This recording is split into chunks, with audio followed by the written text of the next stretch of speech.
So hello and welcome back to another Improvement Season podcast. It is me, Pascal, and on the other end, it is my man, Steve Hole. Steve, how are things on your end?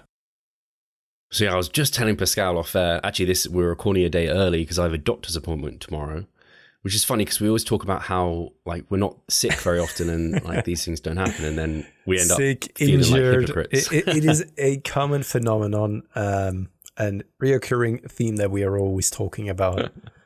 I don't think I went to the doctor's last year at all. Like I think I've probably gone years of not going.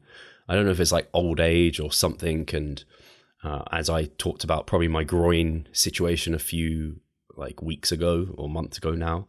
Like I'm a little bit of a hypochondriac. I think we both are to some extent. Like anything that feels like we're so aware of our bodies. If something feels off, it's just like we're like why, and we want to like know why. So, and to be fair, many things that are being discovered are just could have been prevented if you are taking care of preventative measures. Yeah, and true. checking on continuous checkups.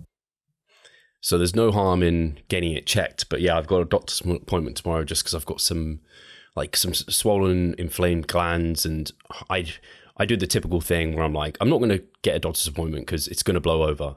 And then it doesn't. So then I'll book in. And then it's always like a week until your doctor's appointment anyway, because unless it's like you go to A&E. But a week is pretty good, actually. Yeah. So it's not too bad. I think I actually had a phone consultation on Friday, and then he was like, I can get you booked in for Wednesday next week. So that was quite good. But yeah, I've just got some symptoms where I can't tell what it is, and it hasn't passed yet. So I was hoping, as I said to you, Pascal, that by the time the appointment arrives, it's passed, but it hasn't. I think it's probably related to just like stress of life, which I've mentioned a few times, has just life stress is high at the moment. And then just, I think I've just finished week 8 of this meso. So like getting into that kind of overreaching state, which I can feel because disrupted sleep. I'm having to sleep plenty. Energy levels through the day are down. Motivation to train is down. I've got some niggles. Those sort of like every overreaching symptom you kind of are aware of has kind of started creeping in. And I knew it would be happening because I'd extended this long, and like I typically need to deload within this range.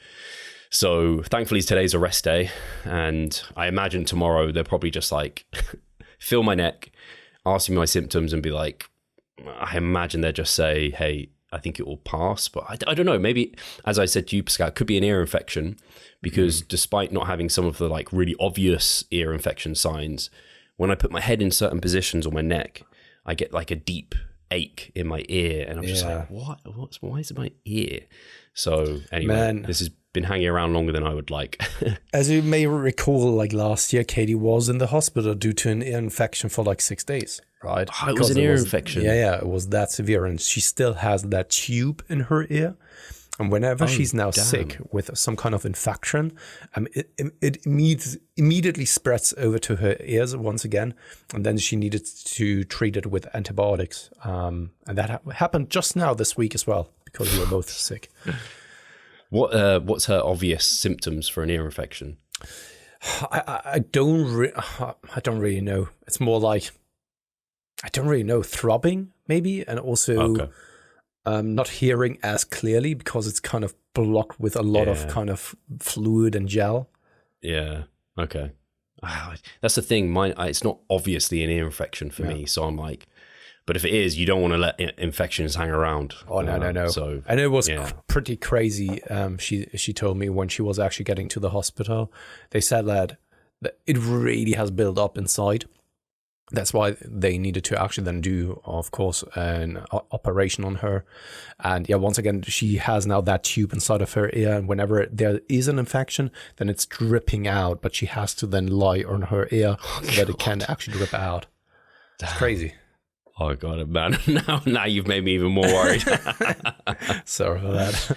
It's tomorrow morning. This time tomorrow, I should have been seen, and I'll know. So I'll have some idea of what's going on there. So yeah, hopefully it's nothing severe and it's just something that will pass. Normally it is just something that passes.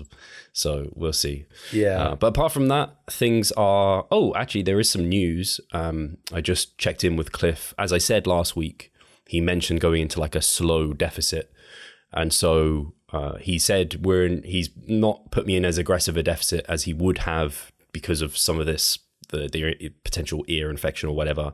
So, but I have entered a deficit of today. It will be like starting. I don't think I can call this the start of prep, because I don't think it, like in Cliff's eyes, I also don't think it's prep. And in some ways, the way Cliff is coaching me through this, he kind of keeps you a bit like the way I coach is we have a long-term planner, and I know like when prep is starting, the client knows when prep is starting. Like it's very much like there's a plan, clear, set to follow. And obviously it modifies based off changes. But Cliff is very much, like I said to you before, like it's a bit more free in that sense. Like there's no set in stone plan, but for sure, not that mine's set in stone. So I don't even know, like I'm just maybe the ignorance at the moment is kind of bliss. Like I'm just going with it. Like I trust Cliff is going to get me in shape, so I'm just like, hey, don't overthink it, Steve, just go with it. So it'll be quite nice to not have to eat as much, to be honest. Although my food is, you'll hear the food I'm on and you'll be like, that doesn't sound like a deficit. 3,100 or something like this. I haven't calculated the calories, but I think it's like, did you say 3,500 or something? 3,100. Okay, I think it's closer to 3,500. Oh, wow. Okay, yeah. It's not a large deficit for me, but I've been maintaining on, I don't know what my average calories will be, but close to 4,000. So man, I would get proper fat when I'm eating like 3,500 calories. Yeah, it's actually, I'm shocked that my weight has so just maintained. I've been like 193 pounds for months now. It's just holding there. Kind of crazy, but I think it's good. We talked about kind of surplus size and everything last week.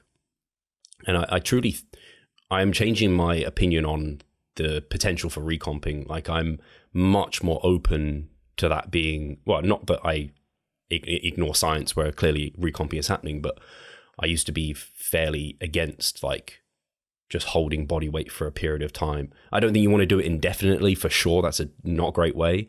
But for a few months, holding a body weight and training hard, progressively providing the stimulus for growth. If you aren't super lean, I think you've got the ability to see some recomp potentially there. 100%. Funny enough, Steve, because I said in the past that our journey and observations, they always kind of align without having talked about it. But same goes for me. I've gotten way more flexible with this, way more open to the benefits of actually then being in a very mild surplus, and that doesn't really even feel like a surplus or in a gaining phase. It more so feels like just being at a maintenance phase or so, but still you're training hard, you're eating sufficient, and by that still undergoing changes. Yeah, I think it's, again, I don't think it's something you want to do for ages, but I definitely think, especially the higher in body fat you are, the longer that could be a productive position to be in. I think it's funny, it definitely could sound hypocritical, but I think it's just, like you said, maturing and evolution in mindset. Because I know in the past I'd taken criticism against like even slow rates of gain and how you can't be sure you're in a surplus. I think I was just way too overconfident of the importance of a surplus for growing muscle. It's just the data is building that it doesn't seem to be super important. It's certainly not super important to grow muscle. To maximize muscle growth, it does seem to be better. But then there are some cons involved with that. And it's like, hey, we spoke about that the other time, so I won't like dive into that again. But it's, the longer you do this, the more you realize there's just so many roads to Rome, and being very dogmatic in your way of, hey, this is definitely the best is, I think, probably not a great idea. And I think often the best is just individual context dependent. No, 100%. And the thing is, of course, also the question that you have to ask yourself is like, what is it that you want to accomplish? Because most people, they aren't competitive bodybuilders. They don't have the aspirations of becoming a pro or something like this. And then the question is like, do you rather want to most of the time feel good, unless you take joy in something like a cutting phase? Some people do. I like it. But of course, I would rather than be able to eat the same amount of food that you do, Steve, then do a cutting phase and still enjoy plenty of food than being on poverty macros, because at some point, of course, it's not fun to be in a cutting phase because just you have not that amount of flexibility when it comes to food choices. And in itself, though, I think I would rather than, if I had to choose between one or the other, I would rather than always be at around a maintenance approach, eat well and perform well and change my body composition that way, instead of going through those very harsh cyclical phases if we just were to pick one or the other. Actually, this does lead me, I agree with you on that. I think it leads me to something that we fundamentally see and is discussed, but now makes a bit more sense, where recomping for someone who is very under-muscled for extended periods of time is a poor idea, because they have so much muscle growth potential. They need extra surplus to build that muscle tissue. So if you're 130 lean, but you have the potential to be like 170 lean, you need to go through like proper mass phases to get up to that point and have the building blocks and material to get that extra muscle mass. But once you're very close to your muscular potential, like you're growing such little amounts of muscle that you might be able to just do that through very small surpluses / recomping. So I think at least my zoomed out thoughts of seeing where people look at like surpluses and like rates of gain and how over fat you can get, it's kind of like, hey, go through those mass phases when you're young, but then when you're kind of closer to your muscular potential, that's when those are less beneficial. And you see everyone kind of goes through that. And I think that's why, is because you can't recomp yourself from like skinny fat to like muscular, or you can't recomp from 130 to 170 or whatever, or 170 to 190, but 190 and hovering around there, yeah, you can kind of recomp a bit. One contributing factor to it is also then how hard you can push yourself in the gym. And most individuals who are starting out, they can't, not from a mental perspective, because they can certainly go to something like that resonate or that looks like failure. But the more you push yourself to failure and you don't really have the movement skills, the motor patterns, the muscle connection when it comes to that, you can't really maintain a good form. It breaks down. And this is then often the limiting factor. And I think that you need to then be a little bit more aggressive with the surplus, because the stimulus that you're providing is, in comparison to a highly advanced athlete, much lower. So you probably need to have a little bit more of, juice there, if that makes sense. This is, of course, just pure speculation, but it kind of then, one compensates for the other, so to speak. And even though that you can make the argument that a beginner has more potential and they don't really need as much of a stimulus, that may also very well be true. But I think that you are then putting yourself, with the building block analogy, in a much, much better position then. Yeah, I think so. I think that, like, I used to think that a surplus like contributed to your muscle growth stimulus because it's anabolic, and I think it does, but such a minor degree. I think so much more of the focus should be on your training, like you said. And then think of all the things that contribute to training in terms of environment, like sleep, stress, like all of those things. Then the overall overriding thing is training. If training is going well and you're progressing, then like you can be sure you're probably growing some muscle, especially over the longer term.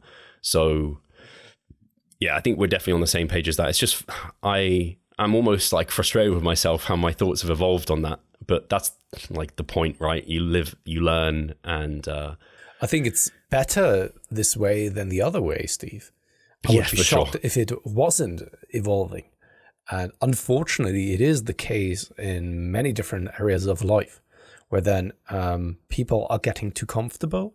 And I can probably think of many things where this even applies to me. So I don't really want to come across condescending or superior, because there are probably many, many things that I'm not really interested in, where I'm not evolving either. But I think that especially when you are interested in getting better at something, changing something, no matter what it is in life, whether it is you're cognitively trying to get further ahead in life, whether you're trying to get better in your career, then you have to do certain things in order to actually make that change happen. And I think that it's then super important to have your mentality around certain things evolve as well. Yeah. Yeah. And especially in the field we're in, where we do take into consideration like new evidence that emerges. So like if you don't update yourself regarding the new research that's coming out, like then you're going to fall behind eventually. It's the same with like, hey, nutrient timing was something that people's thoughts massively shifted on. Yeah. And at some point, and especially this is something that I think many people don't really take into consideration, the older you get, the less likely it is that you are willing to change your mentality and viewpoint on certain things, because so much time has passed where those thoughts and your viewpoint has developed. It can very well be that you are absolutely correct, right? But also, in face of new evidence, if you've always been convinced for 20 years that something is a specific way, then you're much more likely to not change your viewpoints rather than adapt and adopt the new views that have been formed.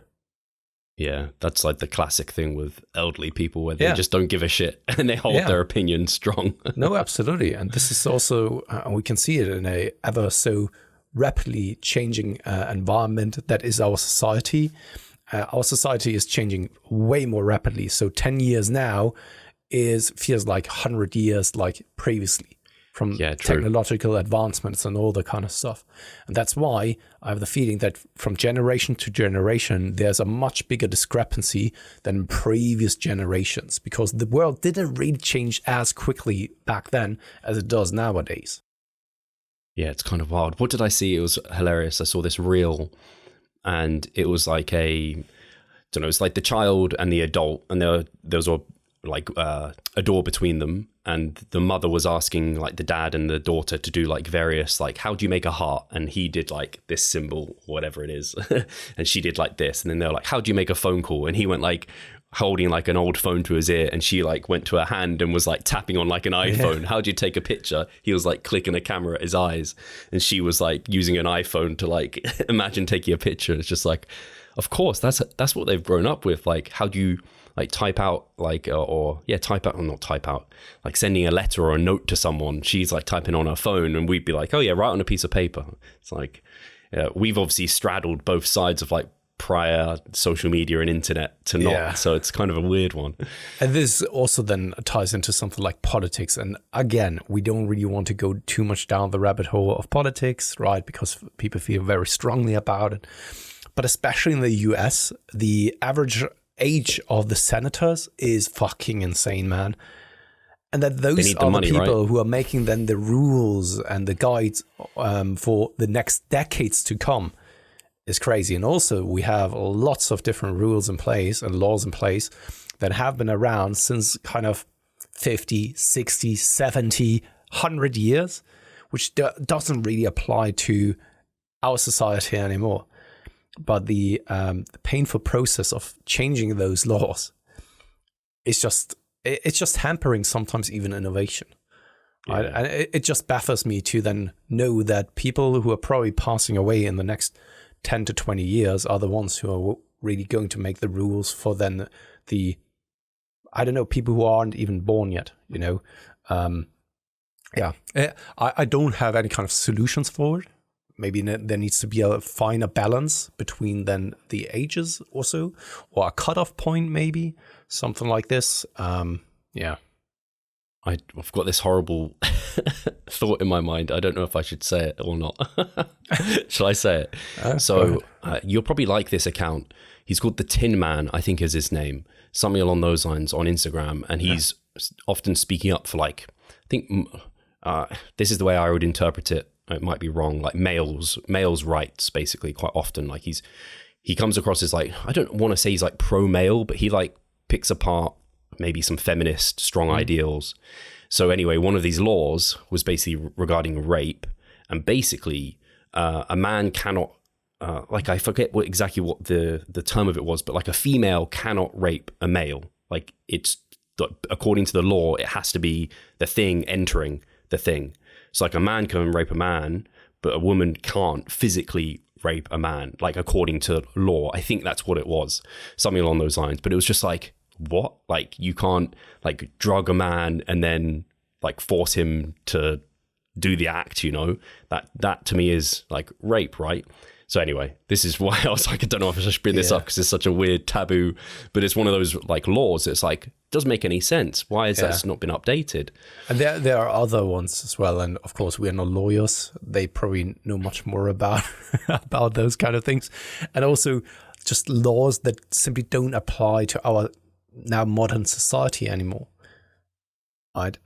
It's crazy, but once again, just to get back to then the fitness industry, I think that this is also then taking place for certain individuals if they have been doing certain things for like 20 or 30 years, and more evidence now comes out that maybe supports their viewpoints, then they are being strengthened in that, and they are even less willing to change their views, or the contrary case is the fact, and then even then they are unwilling to change their views and adapt to that as well. And I think it has definitely also to do with human psychology and the way that we just ingrain our beliefs. The older we get, the less likely it is that we are changing our views. Yeah, it makes sense. I think it's particularly bad when actually it's funny actually, this has completely died off. It made me think of, there used to be some, like when If It Fits Your Macros was at large and people weren't really aware of macros so much. And you had like macro coaches. You had like people's coaching names were like, I don't know, Ice Cream Fitness or something. I remember that was one of them. And it's so funny how that's died off because, like, I don't know, people kind of pigeonholed themselves into like one way of being. And it's like in the fitness industry, especially the evidence-based space, you want to, as much as possible, not pigeon yourself down one direction. Like I know some people were like, if it fits, intermittent fasting was like their thing or whatever. It's like you want to just go with the evidence generally and not kind of, just like be dogmatic about one thing because that's going to be the end of you at some point. By the way, Steve, on that note, I never really got it when I see some kind of a store that is very niche and picking up just on one trend, for example. So here, the only thing that I can right now think of, right, is there's a Harry Potter store here in Berlin that has like all of the Harry Potter stuff. Now, Harry Potter is a franchise who has stuck around pretty much, right, with lots of different things, but at the same time, it is still somewhat of a hype thing. And I don't expect the store to last for like 20 years or something like this, because at some point it will die off, that trend. And I never really got it when people are building their business around a certain trend or hype, unless of course it's very profitable in the short term. You can really reap the rewards in the short term and then kind of move on to the next one. But I mean, opening up a store like this, I don't know. Yeah, you just haven't watched Harry Potter enough. I did. Yeah, I know you've seen it. At the same time, you know what I mean with that, right? You're kind of tying your entire business to something that you don't really have any kind of control over. It's more like, what are people interested in? Like, let's say when there's some kind of shocking revelation about Harry Potter or so, right? Or, I don't know, look at what happened to Star Wars, right? Due to then the franchise of Disney taking over and basically destroying or completely changing the franchise in itself. It has rattled the reputation of that brand, and that could always then happen. And you don't have any kind of control over that. I would rather than open a store for like, I don't know, make it a winery or something like this, Well, that almost happened to Harry Potter, didn't it? Because the author had some very non-PG thoughts surrounding like gender identity and stuff. So a lot of people started boycotting Harry Potter for that reason. Or they got there was like a thing to get your tattoo removed. Like a lot of people had Harry Potter tattoos who were even like, I don't know, whatever element of that gender debate. Like they wanted them removed, like it became a thing. Yeah. So it's exactly as you said. Yeah. And I think it's the same when it comes to the fitness industry there as well. If you're attaching your brand to one specific thing and that thing fades away or isn't trending anymore, and we've seen it over the past years, there have been so many trends that just come and go. Yeah. If you're like solely putting your entire reputation on just being the guy for this, and that trend fades away, you are fading away as well most of the time. Yeah. Good advice for any coaches out there, I think. How's your training? You're a little bit sick. How's the mobility going? Mobility is going actually pretty well. My back is still giving me issues though. I need to, same as you now, go and check it out because I have no clue what it could be. I think it could be something to do with my neck, for example. Because whenever I'm just like bending down my neck, it has been stiff like since ages already. Like also when I'm just turning it or twisting and turning it around. But the erector longissimus, it is attaching to the neck and going all the way down, you know, and whenever I'm just like bending down, especially in the morning time, I can really feel a stinging sensation down in my lower back. But it could also be that it has something to do with the lats pulling things forward, for example. I don't know. And that's why I need to get it checked out. That's for sure. But the hips are feeling better and better. Now, of course, I think it's still a long way of getting maybe it even to a point where it's kind of gone and fixed. But I can get into positions now that I couldn't really get into like even 2 weeks before. And just remember, I've just started doing those mobility drills. What is it? When I came back from the last holiday. What was it then? When did I go on holiday? I can't really recall. Not that long ago. A month ago, maybe. I think it was, right? Yeah, pretty much. So 4 weeks is nothing really, even though that I'm doing it daily, that's for sure. But 4 weeks is nothing in the grand scheme of things, considering that I went through surgery, considering that I never really did any kind of mobility work. I think that I still have a long way to go, but I see some improvements. And that is already kind of motivating enough for me to keep going. And it's kind of like, I don't know, when there's something that needs to get done, and I know that it needs to get done, then I'm just doing it without question, right? And at some point, no matter what it is, you're starting to develop some kind of desire and also you're starting to like that approach and also that behavior and that action.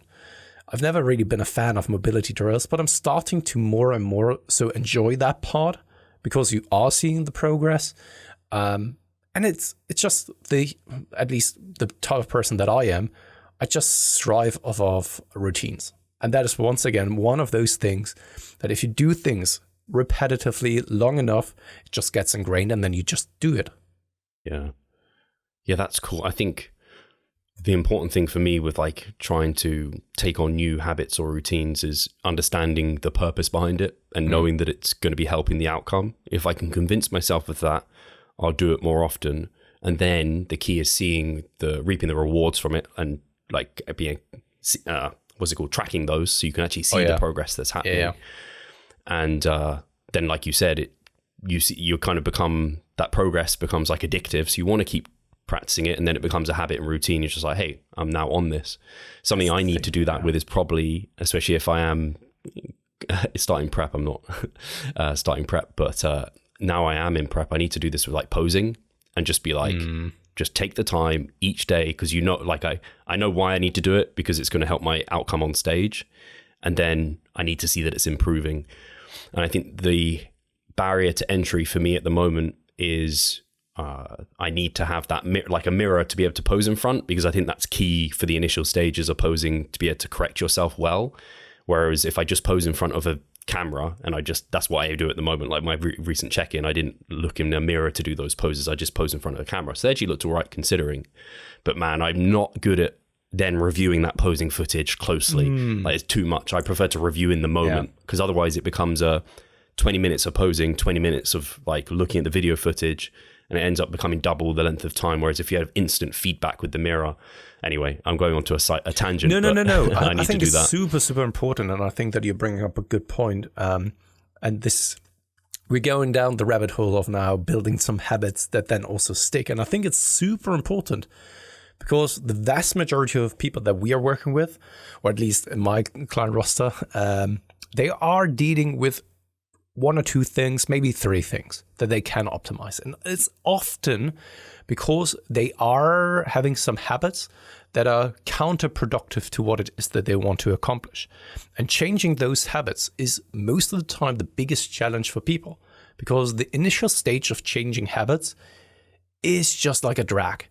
is also then sometimes you don't really stick to it because of whatever reason, you know?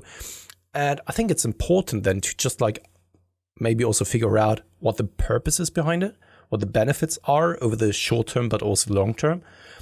And just also acknowledging that in order to make a habit stick, you have to do it over a longer period of time.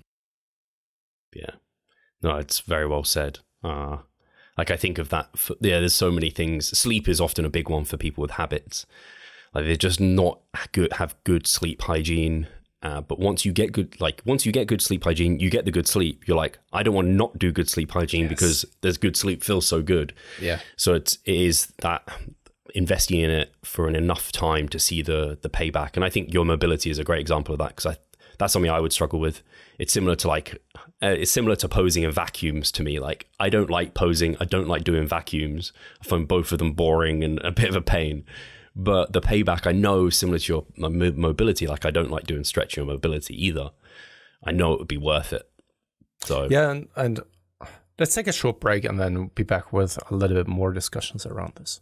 Do you not see the progress you would like? Are you sick of writing your own programs? Or perhaps you need some accountability in order to stick with a plan? Then it's time to start working with us. We at Revive Stronger offer a truly personalized coaching service. You'll get more than just an email with some macros or random cookie cutter program. With Revive Stronger, you will be the center of our attention. You will receive your own fully individualized training protocol alongside a customized nutritional strategy. We create the coaching around your needs, wants, personal preferences, and your own unique lifestyle. Every single week, we delve into your program in order to make appropriate adjustments so that we get the most out of your time and the best possible outcome. We help both female and male athletes to seriously change their body composition by adding more muscle mass and decreasing fat tissue. No matter if you're a competitive bodybuilder or just want to look better, if you need help with your progress and taking your physique to the next level, our coaching is for you. It's time to make a change. Sign up today and let's revive stronger. I think what's really then, in order to kickstart things off, I think it's absolutely all right to make it a little bit more accessible for you. That means, can you do it in an environment that is making it more likely so that you can repeat it? So let's just take the example of training early in the morning, because many people are struggling with that if they've always trained like later in the day or so. I think though that for many people who are busy, training early in the morning is a very, very solid recommendation. But I've heard it so often already of like, oh no, and I can't really make it work, or I'm then tired, or all that kind of stuff, you know. But I think it's just that first period of time that then is a little bit more of a drag and a little bit harder to get accustomed to. And can you make it in a way that it's easier for you to make that transition? Right? Maybe reward yourself with something like after that or so, or maybe reward yourself with something once you get up in the morning. I don't know, some way of making it a little bit more appealing to you.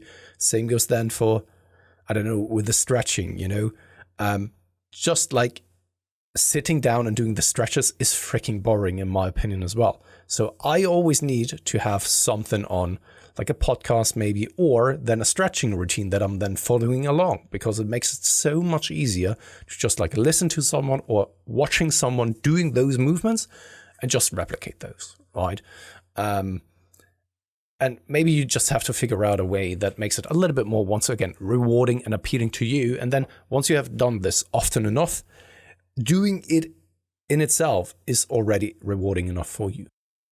Yeah, very well said. I think trying to tie it to a reward is great. I'm like, hey, if I don't know, maybe you go in and reward yourself with a Starbucks afterwards or something, you know, the first few times, then you don't need that anymore because it's an expensive habit maybe, something like that. Or I'm just thinking with posing, removing barriers to entry for me is like, hey, having a big mirror, having the room clear, having everything like set up, easy, accessible.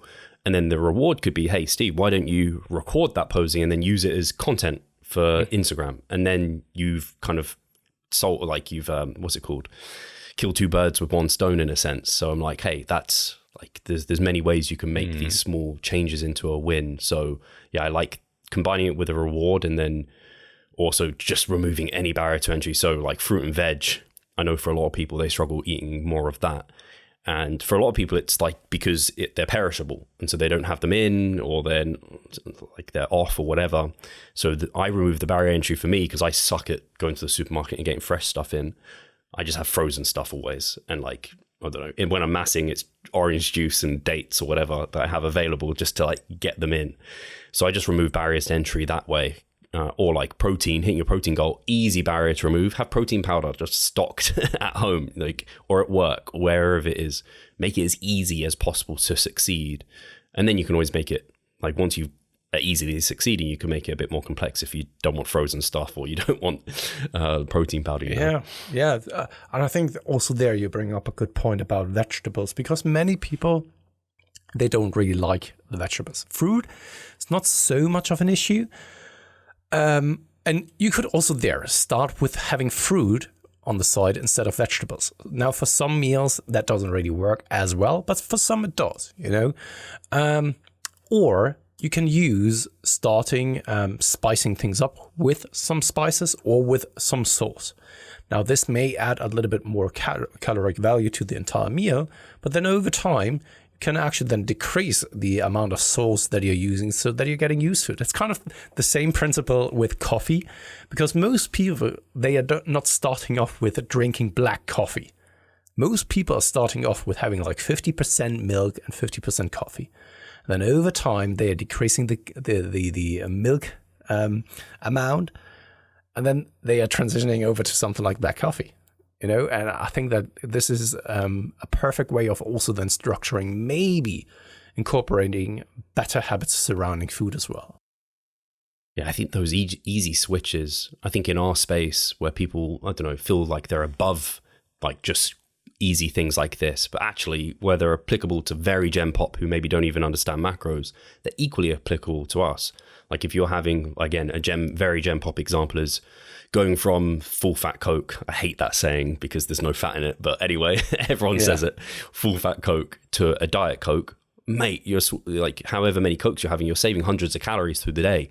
Easy win. Whereas for us, we kind of have that understanding. But if you're having, I don't know, it could be any sort of potato, or no, potato is a terrible example. Maybe rice, and then you switch to boiled white potato. Like you might be able to half the amount of calories that you're having for equal satiety in that case. Yeah. Like, and that you might think is for the very gen pop people, but that could equally apply in your situation here. So it's similar, like you said, like most of the time it does. Most of the time it does apply to everyone, right? It's just in our own head, we think that we are further advanced. And that's why we need to incorporate more advanced techniques or anything alike, when in reality, the very advanced people are the ones who are most of the time applying the most simplistic concepts. Yeah, it's like it always boils down to the basics, which I think they can be overstated and make, like, again, I think of the basics of training and nutrition of like, okay, train hard.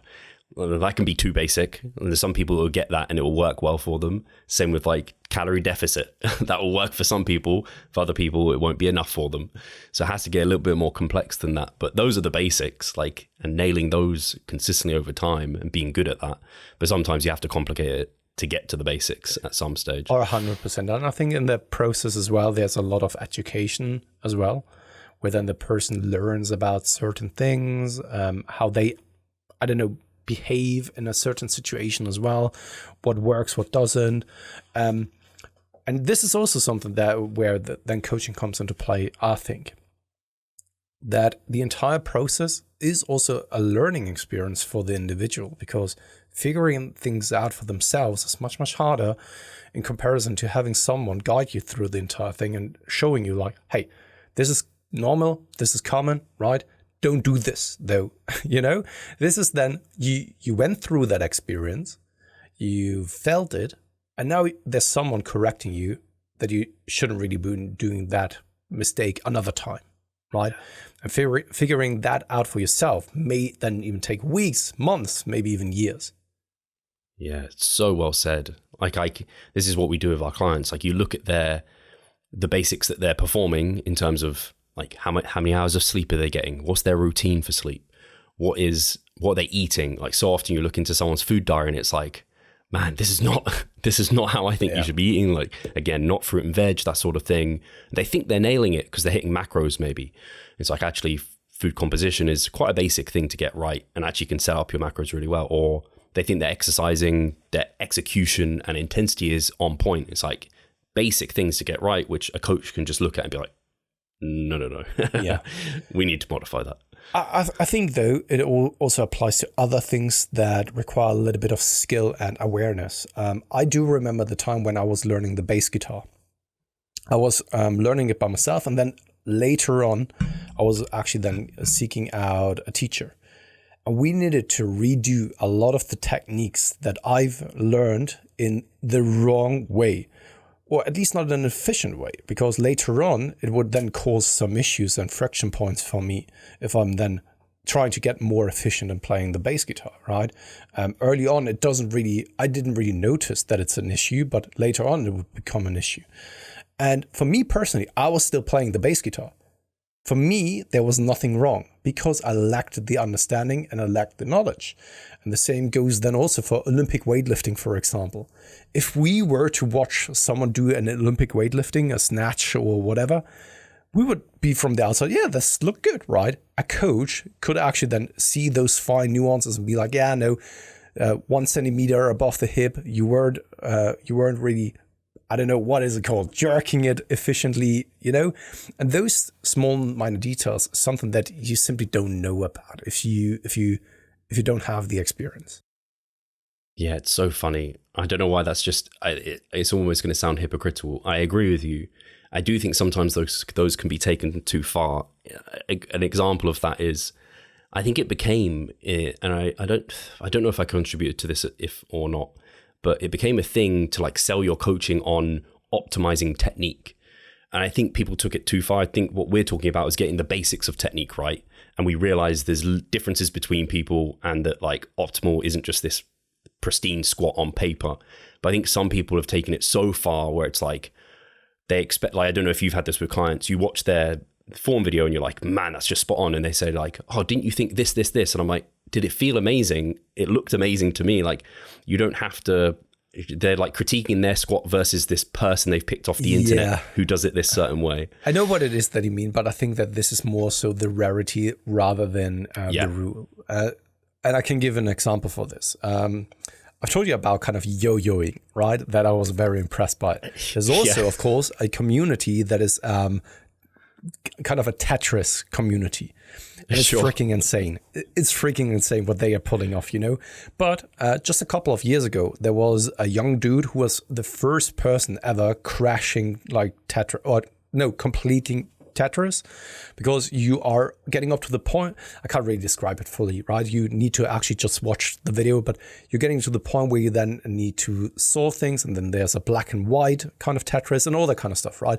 And he was the first ever who got to that point. And in that development of Tetris and getting to the next level, people developed, of course, new techniques on how to then use the joystick, right, in a very, very weird manner. And this is, of course, outside of the norm. If you were to give someone the joystick, then you would say like, okay, this is how you use it. And if you were to then twist and turn it around in order then to play Tetris, most people would say like, no, this isn't how you're supposed to play. There are probably thousands of different examples that we can't really think of where people did things unconventionally and it still resulted in great results. Yeah. But this is very rarely the case, and that's what it is that I want to say. Yeah, that sounds hilarious, that example. I like that example. It's similar to, I think it's like Usain Bolt. He has like his running cadence or the way his running biomechanics, whatever it is, isn't like, I think he's had like, I don't know, online running coaches critique him and people are like, he's the fastest man on the planet. How are you like critiquing him? You think he could be faster? Really? Maybe he's developed this specific technique because that allows him to go as fast as possible. I don't know. It sounds similar to like that, but it's just funny. Well, I don't know. You'll find this hilarious because it's one of the problems with like the biomechanics. I don't know, like education or space or however it is, but I posted up a video of me doing this iliac pull around, whatever. And I should have expected, I was kind of expecting these kind of comments, but it's so funny to see people comment and being like, watching that, I think your like pec is involved because of like how your humerus is moving. And I'm just like, I'm so confused how you could think that, because I see it immediately and I'm like, of course that's the lat moving. Like I just experience in the gym tells me that. It's like so many people are trying to assess it from a purely textbook learned biomechanics kind of way of thinking and apply it in, and then they haven't applied it in practice. It's kind of the critique of like lab coat scientists who do like hypertrophy research, but they don't train. It's kind of like that critique. I just find it so weird and baffling because I'm like, man, like, do you not think I would stop doing this if all I felt was in my pec? And how does it make sense that the arm coming here to here is working my pec or is working other muscles? And then you question them like, so what do you think is doing the movement? And they don't actually have an answer. They just talk like a textbook at you. And it's that sort of saying of, if you can't explain it like a child to someone, do you really know it well yourself? It's like, challenging. I just thought it was probably funny. Also something that is very prevalent in the medical field, where doctors who have been practicing since years, or maybe surgeons doing some kind of surgeries or so, having seen certain things that you don't really see in a textbook, I would very much assume, or when it comes to a Formula One driver or so, right? When they are then giving feedback to the mechanics of like, okay, this didn't really work out, this felt off, because he's sitting in the car and he feels the immediate feedback of the car, and to the mechanic. Now, nowadays, they may have some sensors of then also getting some feedback around that. But back then, it was always kind of the driver who told them like, okay, in the corner, kind of, I don't know, oversteers, and you need to do X, Y, Z in order to make it better, and then the mechanic just try to make it better. Yeah, it's that. It actually brings me back to that kind of discussion we had on pump, where it's like that trainee feedback. I value that. Like I do. Like I'm not going to get someone to change their technique in a way that makes those things feel worse, Yeah. That doesn't make sense to me, even if in textbook it makes perfect sense. But I think the problem is people are also learning from a textbook and they don't actually understand it properly, and you just have this wave of people that are trying to critique other people, and it's just frustrating to be part of that world. No, absolutely.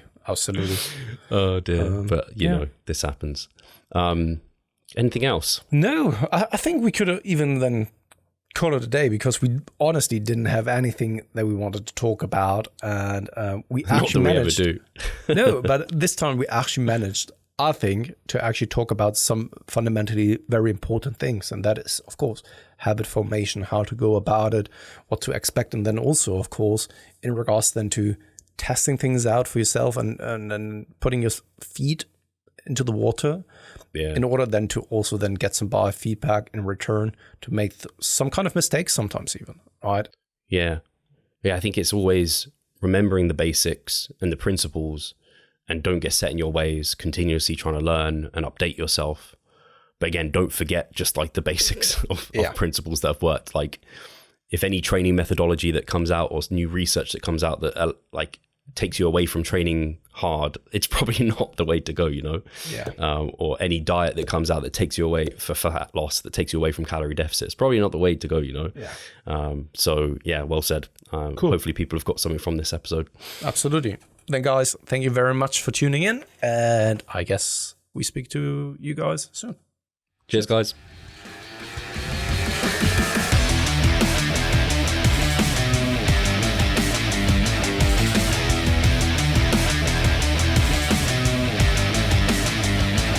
Losing weight fast while maintaining muscle mass. Sounds too good to be true, doesn't it? It isn't though. It's reality, and we know how to do it, and we will help you achieve this. The Minicut Movement is an 8-week fat loss program to make you lose a huge chunk of fat while maintaining muscle mass at the same time. We will support you from the beginning to the end so that you see the results you would like to and come out of it much stronger. You'll receive a fully automated spreadsheet that is based on your nutritional needs. You can choose between 6 different male and female training templates. Over 30 videos will guide you through each and every single step of the the mini cuts so that you're getting the most out of your journey and that you always know what to do. But the best thing is that you can start whenever you want. The mini cut movement is open 24/7. So if you want to learn more or you're ready to sign up, hit the link in the description below. So let's revive stronger together.